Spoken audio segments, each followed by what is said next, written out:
I'm doing very well, and thank you for mentioning my name the right way. This is the first time any media house has mentioned, but I'm not surprised you are called Senna. So, in fact, people have taken issue with me because I think yesterday, someone sent me. In fact, I don't know the person, but the person says he was your classmate, right. And that I was making a mistake occasionally with the pronunciation of my name. So then I realized that I need to be careful how I pronounce the name. But my name has been assassinated several times, and I'm used to it. So, assassinated? Oh yes, misspelled, mismentioned, all kinds of things. But I understand, so I'm fine with it. ACP retired Dr. Benjamin Agordzo is our studio. It's our guest in studio this morning. Sorry, I nearly converted you into a studio. First, let's start with one simple exercise. Your niece, who is with us, has a tendency of taking things that everything is hers. So I realize you have 2 books. So you give me one, everybody will see that ACP has given me one book. It is mine. So that the woman will not come and take it that the book belongs to him. So I'll take one book from ACP. In fact, I'll show you the book that he's written subsequently. I'm sure a lot of you have seen it on his Facebook page. He's granted interviews on it. ACP, please. Oh, definitely. One is for you. Thank you. One is definitely for you. One is for my sister. And definitely Eric will have his later. Okay. Fantastic. Fantastic. So this is the book. Yes. Benjamin K. Agordzo, From Persecution to Freedom. Yes. Reflections on my journey through the justice system in Ghana. Yes. It's a book that you need to get and read. In fact, you only shared, I think is it page 1 on your Facebook page? Yeah, yesterday. I will be doing that. I will be doing another one today. Okay. Yeah, some portions, some excerpts. Okay. Just to tease people to get a book. It is not about just getting the book, but it's also about understanding the system that we are working with or within. Okay. To reinforce the fact that although we have a justice system, we should as well call it an injustice system. Okay. Because if you look at what I went through, even with all the status and my background, my professional background and educational background, and yet I had to struggle to be acquitted, then you can just imagine what the ordinary person who is not lettered, who is not that experienced, must have been going through. And I have held the view since, or maybe the view has been reinforced because as a police officer, I've known that people could go to prison being innocent. But it's been reinforced that there are too many people in prison who are innocent. And I could have gone to prison just because the state, led by the Attorney General and the BNI or NIB, have decided to target me, fabricate stories, and make sure that they get people who are who think alike, just to support their cause, to push me into prison. So you still insisted. In fact, and I reading what you put to your Facebook page yesterday set the tone for what the book was about. Definitely. The story about Bright Allen. Yes. His arrest. And how your name came up. Yes. Among others. So from that, it's clear that even the story you heard tells you you're one of those who were high on the list of persons to... But why do you think... Exactly the point I sought to make. You'll observe that even before they got to see my name associated with tag platform, I had been targeted. Okay. But, and I'm not surprised. You know, we have all been in this security business for some time now. Okay. I know that my name has been on the defense intelligence radar for some time, because I've been on the Police Watch. There's a platform that we use to the police personnel and some other media people, and then there were some comments that if you read the book you get it, that there were some comments that we were making and then some arguments, and I was saying that was after a certain media personalities were allegedly tortured. And I said that our president has the ultimate responsibility, especially as a lawyer, to deal with this kind of issues. Otherwise, you become... And then people took me on and described me as being disloyal to the president. And for that matter, my name was with the Defense Intelligence.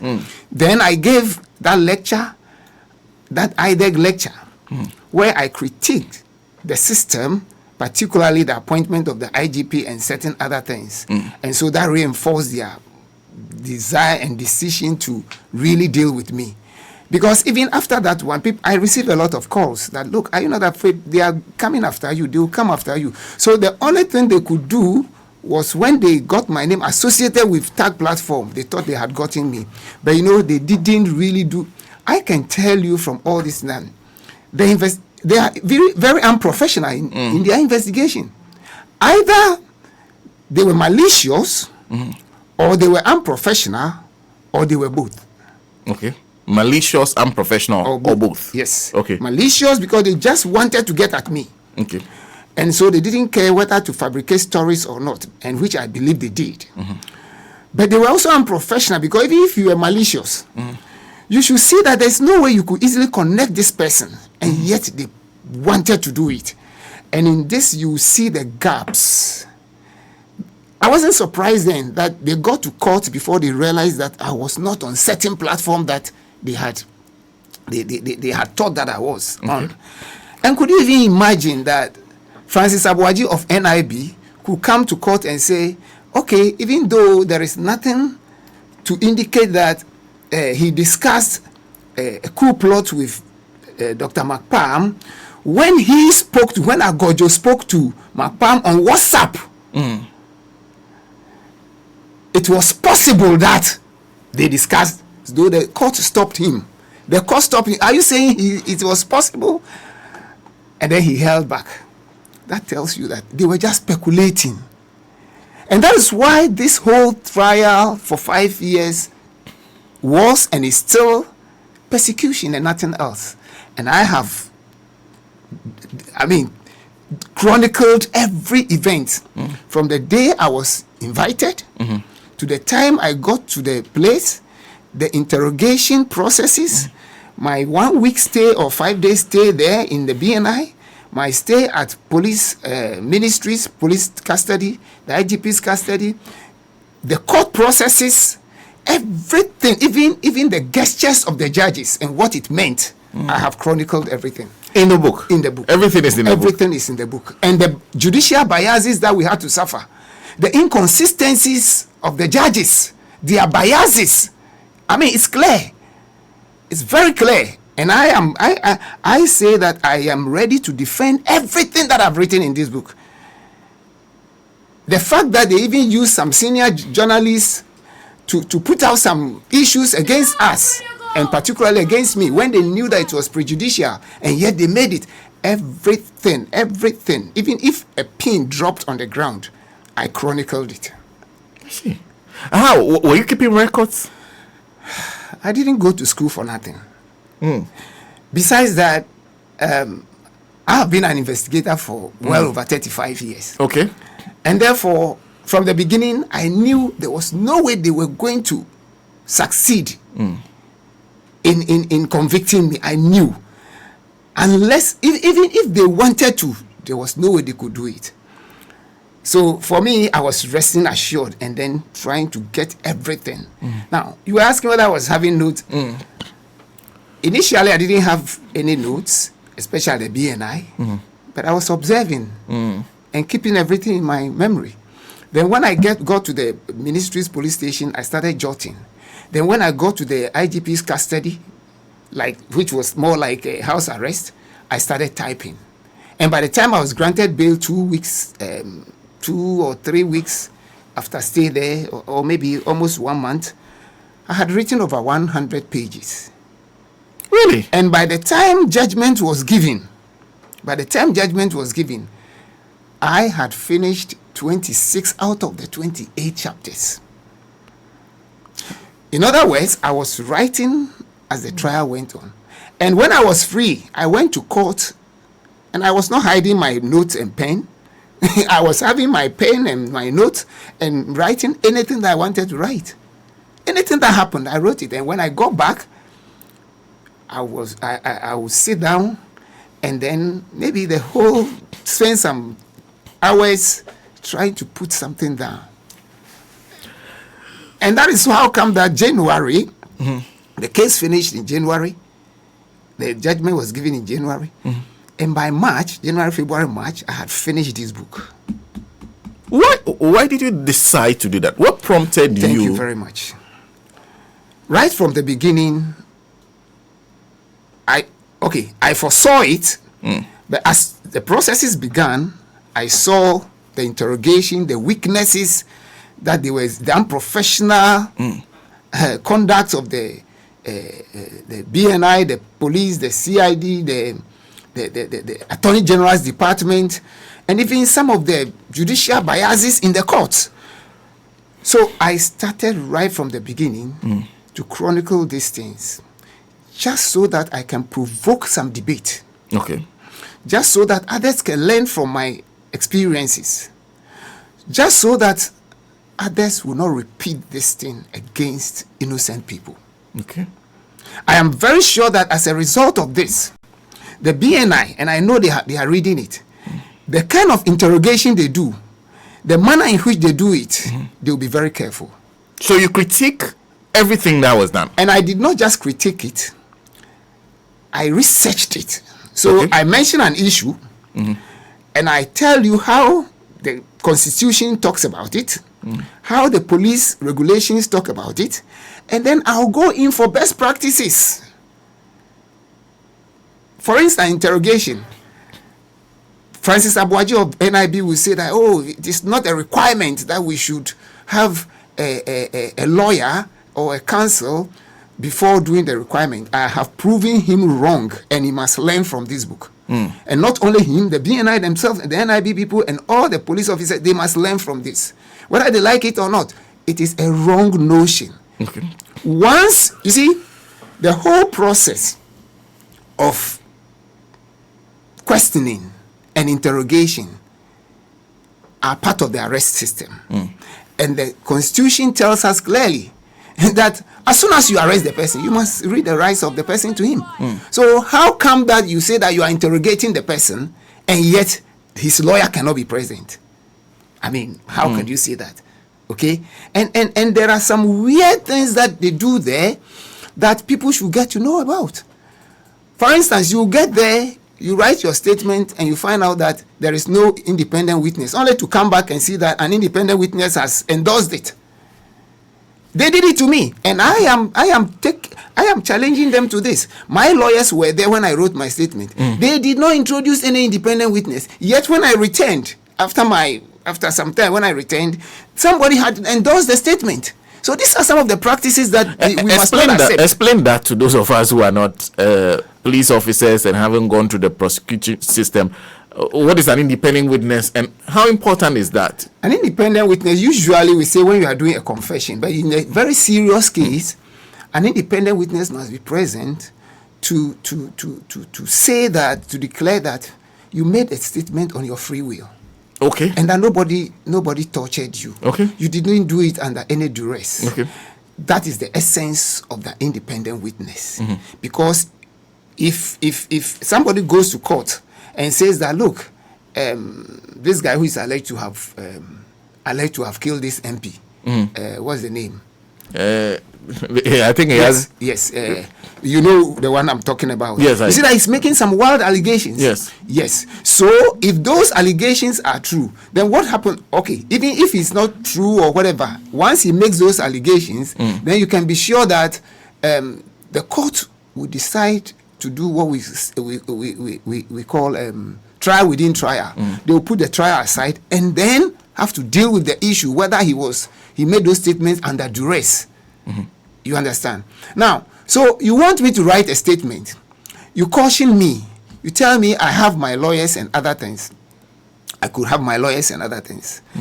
Then you never introduce, even in the caution, that an independent. I was making it in the presence of an independent witness. You didn't say anything like that. There was no independent witness present, only for me to return and see that somebody has endorsed it as having been present when I made the statement. These are some of the things that I want the world to know. Okay? These are some of the things that I want the world to know. And we must be cautious of it. And they are able to frustrate lawyers. If you read my thing yesterday, you see that Lawyer Daudu was prevented from entering the interrogation room. In fact, it almost turned into a fight. And Lawyer Daudu confirmed this to me. You understand? So I'm not just narrating a hearsay, something that has been narrated and then confirmed by a lawyer to the accused person. That's quite interesting. And I told my producers, because I haven't really read the book, I will just focus on how you came about this book. A few things. Because this seems to have been a learning curve for you yourself. You've been an investigator yourself for many years, a senior police officer. At the time you were arrested, it took the whole Ghana by surprise, because people had this high regard for you, your honesty, your truthfulness about what needed to be done about the police service among. But it seems there were things that you learned from going through. What were your major lessons about the system? First of all, let me put it this way.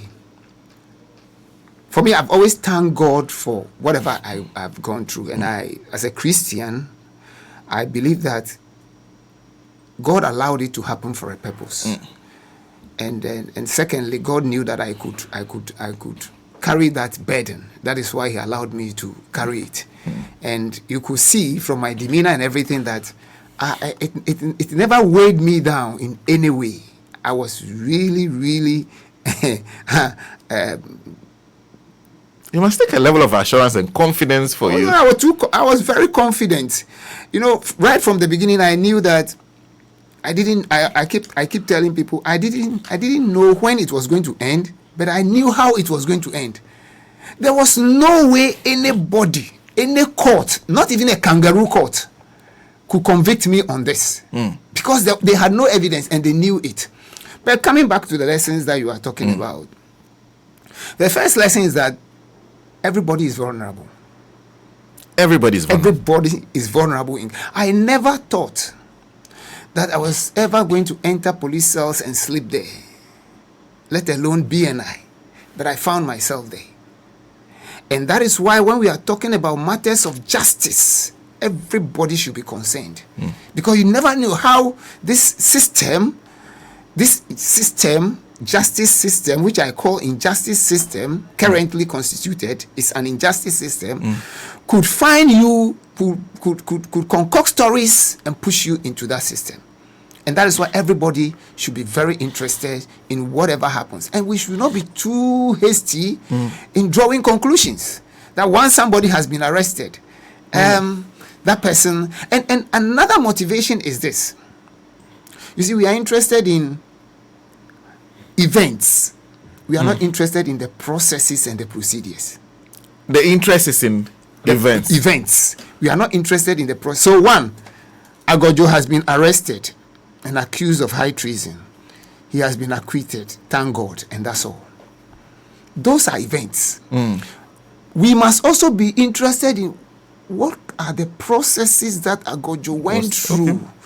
Are the processes very... are the processes fair? Yeah. Could any normal person have gone through this process and succeeded? No, that's the point. And that's why I love one person, Professor Asari, who wrote the foreword to my book. He said something, and that's exactly the point that I sought to make. That I believe that if those who are convicted now had the same experiences, background, and resources, they may not have been convicted. And I'll use only one example, maybe a few examples. There were too many gaps in the investigation. Okay. And the benefit of the doubt must go to the accused person. But you see, they did not have the resources and then the experiences to push it so hard. You go and arrest somebody, and in a case as high as high treason or treason felony, you claim to have searched the person. Those items you claim you have taken, you never took pictures of them. You took pipes and other things you say you allege to have picked from there. Then you return to say that the pipes had been have been turned into bombs. Now, how did they become bombs? Were they bombs when you picked them? Or they were just pipes when you picked them? You never took pictures of them. So how did they turn into bombs?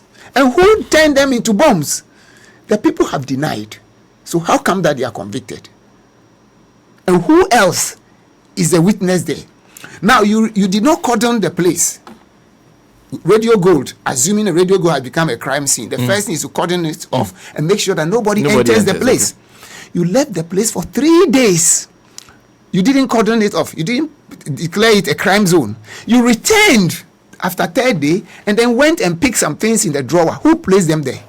The person that you claim was his is in your custody. How did you get those things? How did the things enter there? So, when you were leaving, you now removed every CCTV camera and accessories. And until today, nobody can trace them. Are you getting the weaknesses I'm talking about? Now, they are so-called star witness, AWAF. We depend on the credibility of witnesses. Credibility of witnesses is very, very important. Now, you go and say that Awam is your main witness, who took pictures and other things, and then who was the one that you planted amongst the alleged coup makers and other things, who took the videos and other things. It was clear from the beginning that Awaf enlisted in the police and the military with somebody's certificate. The person surfaced and even made a case at the CID headquarters, which was never investigated. Nobody bothered to investigate it.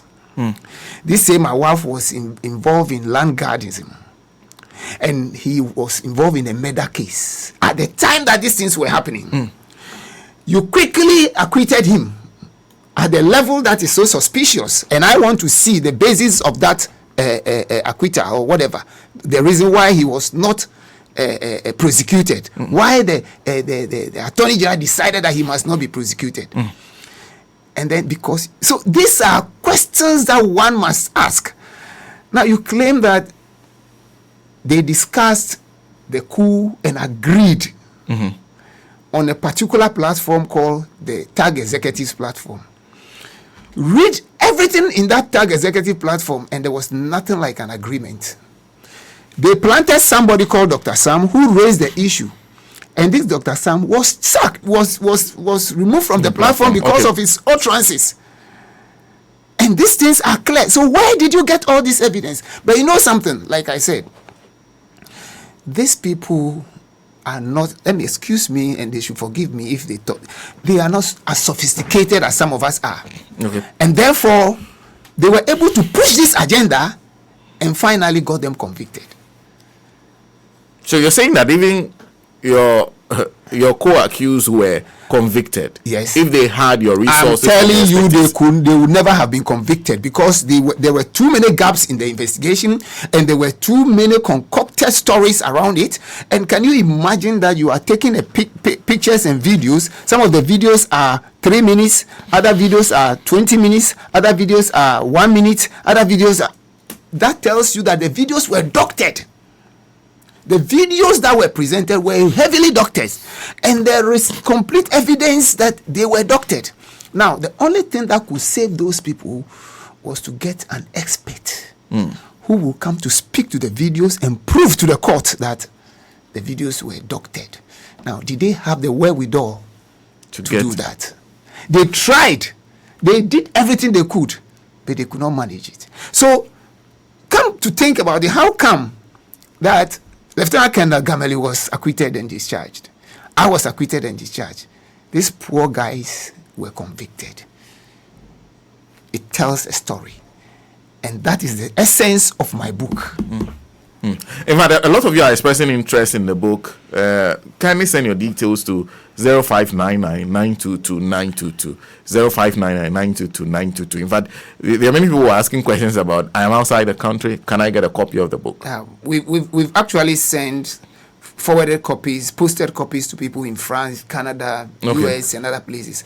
There's a contact person. Once you get that person, I will let him liaise with you. He'll bring you copies. And if anybody needs copies, it's a matter of knowing that, okay, it will cost so much. The book costs 300, and he will check, he'll go to the post office and find out how much it will cost. And then you send the money to him, and he will send it to you. Many people have received their books outside this country. So kindly send your details to 0599-922-922. There's a WhatsApp number. Just send a WhatsApp message to 0599-922-922. We'll get you those details, and then they'll send you a copy of the book. Like I said today, the focus is not entirely on the book, but you mentioned something. Defense intelligence. That's the military. Yeah. Why would the police officer be on the radar of the military? That's a curious thing, but you see, defense intelligence also deals with issues that threaten the peace of the nation. Okay. And then things like when they consider you to be, so they work together with the NIB and BNI. So my investigation, for instance, started from the defense intelligence. Okay. Before it was. In fact, the whole investigation started. So you're saying that defense intelligence considered you a threat? Yes, they considered me a threat. That's what they did. And it was also enhanced by the defense minister, Dominic too. Okay. Actually, I am still on a platform with defense intelligence, Alert with Adam Bona platform. I think you've heard that before. And then there was this issue of civil uprising, which we were discussing. Okay. There was an issue where somebody posted a headline which read as to the effect that civil uprising is imminent in Ghana, Nyahota Mekolo. So we started discussing, because it's a security-oriented platform, so we started discussing. And I expressed my opinion as to why we should, it is imminent, and what we should do to avert it. Okay. Now, these things, people agreed, others disagreed, and then we left it there. Then, when Dr. McPalm and others were arrested, I'm an open person, you know. So I mentioned on the platform that I'm surprised at this, because I know this person. Then one person asked me, you say you know this person? Yes, I've met him before. I know his passion for rule of law and then a humanitarian whatever, because for me, he's the main essence of becoming part of the TAG platform was his medical outreach programs. And I can tell you before I go on that there are lawyers, professors, and other people on that platform who paid. Some of them paid even in dollars for those medical outreach programs. But I paid $2,000 and they took mine to be for the coup d'etat. Oh, there are people who paid more than you. Oh, people paid more than me. People paid in dollars. I'm saying people. There are lawyers. I don't want to mention anybody's name, but I know lawyers who are still practicing in Ghana who paid in dollars. I see. And yet they didn't go after them. That's why I called mine persecution. You know. And then soon after that, Dominic Nitu now reposted my comments on that I made in respect of civil uprising, and then added his own words. His way off the mark must be brought to order. On a WhatsApp page? On a WhatsApp page. And it is still on the WhatsApp page. That is why I have dared him since 24th of January to come out. And he has not spoken. Because he knows that all the people on the platform know. They are other ministers on the platform know. They are communicating. Have you heard any MPP communicator or anybody speak about this issue? They will not, because they know that what I'm saying is true. So the man threatened me, and soon after that, I was invited to BNI. I was invited to Defense Intelligence. But at the time you made a comment, did you think it was going to go this far? No, I didn't. It's an open platform where people express their opinions on security issues. Okay? So I made that comment, and after that, he came out with those threats. I protested, and then the administrator of the platform called him, and then The conversation is even captured here. The conversation between me and then the administrator or something is even captured here. And so at the end of the day, he said, okay, he has spoken to him and that he understands. But soon after that, I was invited to Defense Intelligence. And don't forget, Defense Intelligence is under the Minister of Interior. Yeah. And so I'm not surprised. Minister of Defense. Minister of Defense. Okay. So I'm not surprised at all the turn of events, and eventually the case was transferred to BNI and all that. All the negative and all the gymnastics and other things went on till. So you still insist Dominic Nitiwu is the architect of it? Dominic Nitiwu is behind my arrest. He orchestrated this whole thing together with General Ando, who is being retired. Let me tell you something. Go and do your own investigation and find out the people who are witnesses in this whole case. Okay. And see where they are. Where is Awaf?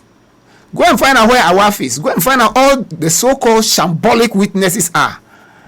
They have been given bigger appointments. I don't want to go into details.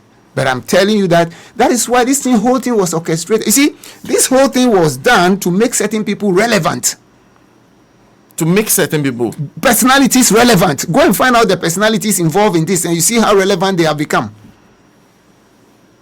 I see. Now, if you join us, I'm having a conversation with ACP retired Dr. Benjamin Agordzo. In fact, Agordzo, is he the same mistake? Agordzo, is he? He hears something consistently becomes a way.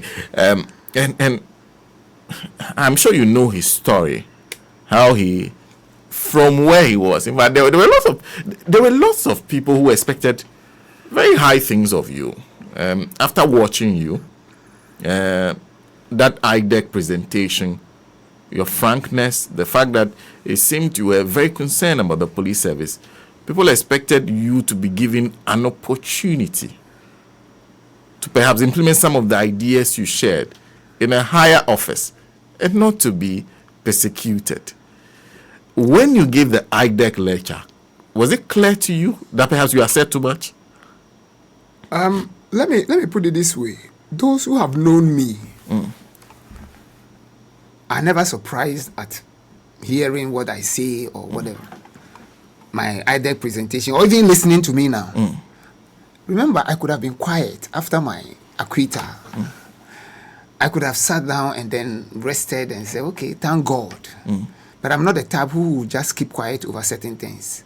And this is who I am, right from school and even in the police service. And if you read my book, it will tell you much about me to the effect that even at training schools, I have left some mark there by opposing certain practices. In the police service, I have had challenges, even in Bolga, where I was removed from the police service because I decided not to take an unlawful order. That is me. And so you see that people, and Kodio and CDD and IEA have given lectures there. So it was only the IDEC one that really seemed to have blown up, and then people got to hear much more because I don't know, but maybe God decided to make it that way. But I've been always talking and critiquing this system. Those points I made at IDEC, I started making those points many years back. Okay. And I started teaching about them many years back. You know, I've started lecturing on those things many years before that time. It was just maybe fortunate or unfortunate that the IDEC presentation, the IDEC issue, the IDEC presented a bigger platform maybe for the whole world to hear about it. And maybe it also went so viral that, interestingly, before I got to Haiti, people began to recognize me that, you know, the Ghanaian who spoke like this. And I was like, wow. Because I gave that presentation, I think 5 days after the presentation, I was in Haiti? Yeah, I was in Haiti. And people had already... Yeah, recognized me, and then they were talking about it and showing me the video and all the things that I said. That's very interesting. In fact, I was talking about your... Before I get there, there was a comment you made when I spoke to you on phone. Yeah, you said, I think, did you say everybody knows, or But you are suggesting that you do not wish one of the political parties well because of what you had gone through. Oh, yes, I'm willing to repeat that. The fact is that this current administration is the one that mistreated me. Okay. Is the one that cut my career short.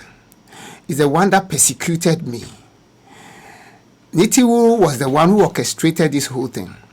Then Godfrey Dami was the one who did all the gymnastics and even told me in the face in the presence of my lawyer that your client is not part of this. We only added him.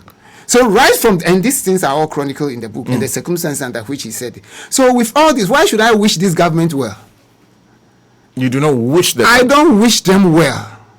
I will never wish them well. And I pray to God that he should. The wickedness of the wicked must come to an end. This wickedness of the wicked, because they are really wicked. Do you realize that even if they were a bit humane, they could have found a way of apologizing to me? This is an attorney general who always want to go on appeal. Have you heard him say anything about appeal? This is somebody who on the day of the judgment claimed that he told his colleagues that he would have been pained if I had been convicted. That tells you that he knew what he was doing was wrong. And so he would have been pained if I had been convicted. And yet had not had that spirit of humanity to say, Ben, we are sorry. And even try to, by way of even any negotiation in terms of compensation, they have not tried anything. So why should I wish these wicked people well? They are wicked to the extreme. Very wicked to the extreme. Extremely wicked. And I cannot wish them well. And you're dragging the whole administration, the party involved in everything? Everything. They are all part of it. And when you say the rule of the wicked must come to an end, I'm wishing from the top to down. All their tentacles must come down so that they will learn that there's a God who rules in the affairs of men. No, frankly speaking, and I pray about it as well. That the rule of this administration must end. Everybody, nobody should have the opportunity again. No, but what else do you want me to wish them? Because they were all part of it. They were all part of it. Did you ever hear anybody in the scheme of things, their own thing, say, no, you are not treating this guy very well? Did you hear it? No. My issue was even asked in Parliament. I think MP. No, Honorable Nilanti Van der Poel. Yes, asked them when this guy, the Minister for National Security, was being vetted or kind of. Yeah. They asked him this question, and he said, "Oh, the case is in court, and so let the." Meanwhile, they all knew right from the beginning that this thing was something, and yet they were pushing the agenda. And if I had taken a wrong step, I was going to be. And this is where it's just unfortunate. And with all respect, I'm also surprised at the judges who asked me to open my defense. You're surprised I'm that surprised. They did ask you to open your defense? Yes, they shouldn't have asked me, because everything they said in the judgment was available through cross-examination. Look, by the time they asked me to open my defense, they knew that these people had no evidence that the 20,000, the 2,000 was used for a coup d'etat. They knew through cross-examination. They knew that my statement about Arab Spring was an academic issue. And even more so, they knew that that portion of the platform was not disclosed. So it shouldn't even have, they shouldn't have even admitted that piece of evidence into that issue into evidence. What I'm saying here is the fact that people accuse you of an issue and yet they did not disclose the source. And as soon as they mention it, because I'm fast, I quickly disclose the source. And when I disclose the source, they will not take my source, and yet they admitted the source, the evidence that Francis Abuaji gave. Maybe let me put it this way. You claim that I made a statement on a particular platform, and which formed the basis for my prosecution. And yet you have not disclosed that platform. The platform is not in evidence. And so we come back to challenge it, and we say, okay, now we are bringing in that platform, the content of that platform, to evidence so that we can use it to defend ourselves. And the judges say no. They will not accept it in evidence. Why? There are a lot of judicial biases in this trial. And I can tell you that when you read it, you feel sorry that human beings should go through this, because we go to the court to get justice. But I can tell you that we don't always get justice. And I will advise people that when you are going to court, be open-minded and hope for the worst. And if it becomes the best, thank God. Because the kind of things I went through, I consider them as judicial biases, inconsistencies of the court. Let me give you a typical example of inconsistency of the court. They allowed the judges, and I'm being frank with you that the judges, they allowed the prosecution team to show videos and audios. And they told us that the videos will be shown and we will hear them and watch them before any issue of admissibility will be entertained. That was the principle they established right from the beginning. Now, when it came to my turn, and I also attached videos to my evidence, they now say that no, they had watched the video and it contained something that they didn't like, and therefore those videos cannot be watched. That's the judge. That is the judge. And these are clear inconsistencies from the judges. And I'm saying it loud and clear that the judges were so inconsistent, and I feel sorry for the ordinary person before the courts. So from the police where you used to work, yes, through to NIB, yes, through to Attorney General, through to the courts, intelligence, through to the courts. I'm telling you, there were too many biases cutting across all of them.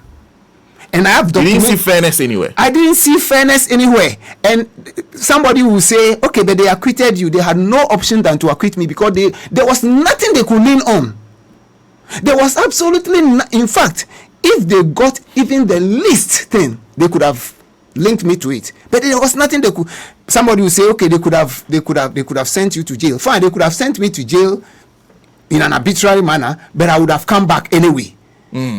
I would have come back because it would have been a very look. There were too many injustices. There are too many injustices, and not only injustices, some corrupt practices in the judicial system, all of which I have chronicled in this book. Are you seeking compensation? We will do that at the right time. Yes, it's on the agenda. But you see, when I say this, some people say, but the fact remains that I wouldn't want to even start anything during these people's time. Yes, I don't trust them. You don't want? I don't trust them. I don't trust the system, the justice system. As I speak here, as I sit here, the justice system currently constituted, I don't trust it. But that not much will change, even if there's a change of party. You know, maybe there are too many influences. Okay. Maybe there are too many political influences in our justice system. So maybe when things change, the political influences will be lessened. I wouldn't say maybe completely eradicated, but maybe lessened. And it cuts across because there are many instances when we even come to policing issues, you see political interferences. Okay? And I have lots of examples to give on those things. So when I say that I don't trust it as currently constituted, I know what I'm talking about. I know what I'm talking about. If anything, I may start it at a point when I'm sure that certain things are working. But for now, no, please. No. Well, My guest in studio, ACP retired Dr. Benjamin Agordzo. We'll take a break. When we come back, we'll turn to elections. Very good. Because he's worked within the National Election Security Task Force before. So we'll turn to that and talk about our preparations for the elections, especially on matters that are related to security. So when we return, let's take this break. We'll be right back.